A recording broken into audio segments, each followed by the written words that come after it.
ముందుగా hit TV ప్రేక్షకులందరికీ కూడా స్వాగతం. మరి 2025వ సంవత్సరంలో మే నెల రాశి ఫలాలు ఎలా ఉండబోతున్నాయి, ద్వాదశ రాశుల వాళ్ళకు కూడా అని తెలుసుకోవడానికి మన హిట్ టీవీ స్టూడియోలో ఇప్పుడు మన ముందున్నారు ఐకాన్ ఆస్ట్రాలజర్ గట్టుపల్లి సురేష్ బాబు గారు.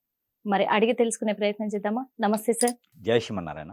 గురువు గారు, ఇప్పుడు 2025 సంవత్సరం నుంచి కూడా ప్రతి నెల మాస ఫలితాల కోసం చాలా మంది ఎదురు చూస్తూ ఉంటారు. ఎందుకంటే దాన్ని నమ్ముకొనే ఏ పని చేయాలని కూడా అడుగు ముందుకు వేస్తూ ఉంటారు. ఈ 5వ నెలలో వాళ్ళ రాశులు ఎలా ఉండబోతున్నాయి, వాళ్ళ గ్రహస్థితులు ఎలా ఉండబోతున్నాయి అనే దానికోసం తెలుసుకోవడానికి చాలా ఆసక్తికరంగా ఎదురు చూస్తున్నారు మా హిట్ టీవీ ప్రేక్షకులు. ముందుగా మేషరాశి ఫలితాలు ఎలా ఉండబోతున్నాయో చెప్పండి గురువు. అయితే మనకి ద్వాదశ రాసుల్లో ఏదైతే 12 రాసులు ఉన్నాయో ఈ 12 రాసుల వారికి కూడా ఈ 2025 సంవత్సరం వచ్చిన తర్వాత చాలా రకాలైనటువంటి మార్పులు వచ్చాయి.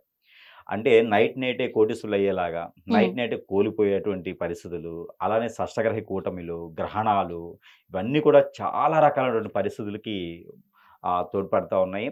అలానే ఈ యొక్క మే మాసంలో అంటే ఇవన్నీ కూడా మనకి పోనున్నటువంటి మాసాల్లో అయిపోతూ ఉన్నాయి. అలానే కుంభమేళ రావటం కానివ్వండి, ఇవన్నీ కూడా జరిగిపోతూ ఉన్నాయి.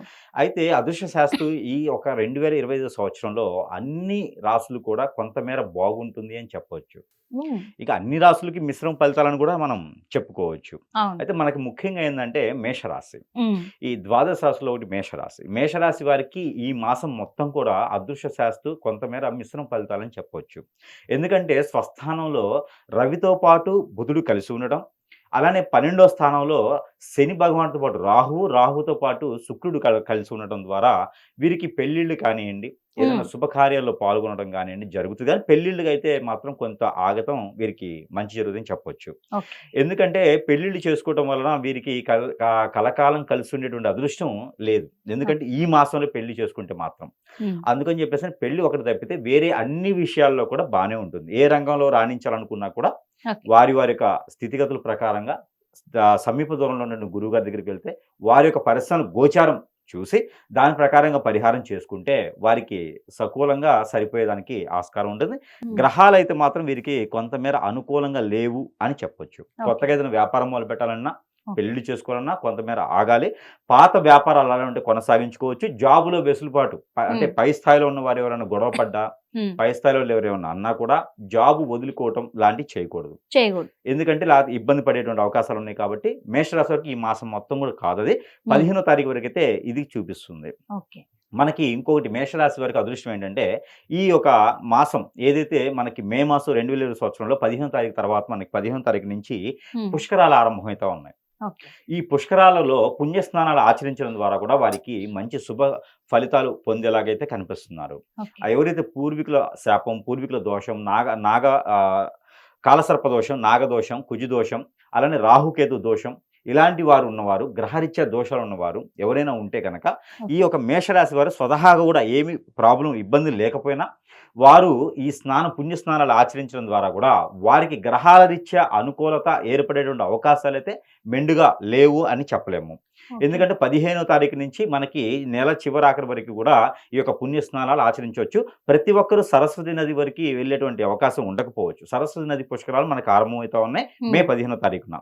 అయితే ప్రతి ఒక్కరు సరస్వతి నదికి వెళ్ళలేని పక్షాన సమీప దూరంలో ఉన్నటువంటి నది, వాగు, చెరువు, కుంట, కోనేరు, సెలయేరు వారికి సమీప దూరంలో సముద్రం ఉన్నా కూడా స్నానం ఆచరించడం అనేది ఉత్తమం. పుణ్యస్నానాలు ఆచరిస్తే సమీప దూరంలో మంచి జరుగుతుంది.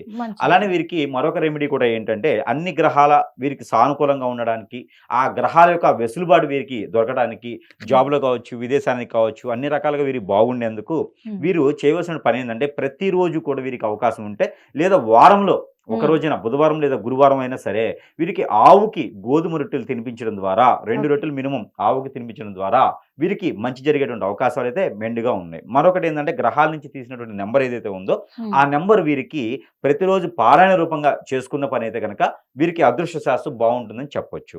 ఒక నెంబర్ అయితే ఏంటంటే 6665 75 ఈ నెంబర్ని 325 టైమ్స్ ప్రతిరోజు పారాయణం చేసుకోవాలి. చేతులు ఏదైనా డ్రై ఫ్రూట్స్ గాజు, జీడిపప్పు ఇలాంటివి ఉంటాయి కదా, అవి ఒక 5 సీడ్స్ చేతిలో పెట్టుకొని పారాయణ రూపంగా చేసుకొని అవి భుజించినట్లయితే కనుక వారికి ఉన్నటువంటి గ్రహాల రీత్యా ఉన్నటువంటి దోషాలు ఏవైతే ఉన్నాయో అవన్నీ కూడా పటాపంచలేదానికి ఆస్కారం ఉన్నది అని చెప్పొచ్చు.